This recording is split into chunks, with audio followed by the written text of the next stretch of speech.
The Swiss, being the polite people that they are, will insist upon wishing you a good meal. It is impossible to sit at your desk and open a granola bar without someone popping out of nowhere to say, "En Guete." Sometimes they will wait, sneakily, until you've taken a bite and then you have to thank them with your mouth full. En Guete means a good one, or enjoy your meal. This is something only waiters say in Canada. Generally, we just start eating. And if you do feel the urge to say something, you'll generally just steal the French phrase, bon appétit. After 5 years of living in Switzerland, you actually become a little bit brainwashed. And when you visit Canada, it feels really awkward to start eating without wishing anybody en Guete.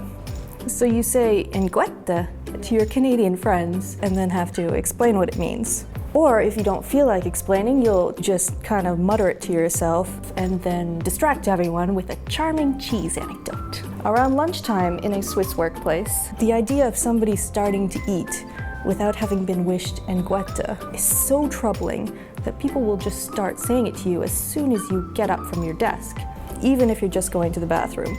Someone once said en Guete to me in the bathroom. In case you think I'm exaggerating, I decide to count how many times this is said in a normal lunch hour. En Guete. En Guete. En Guete. En Guete.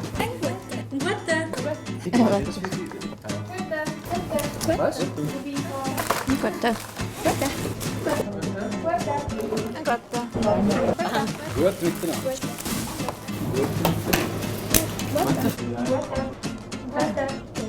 En Guete.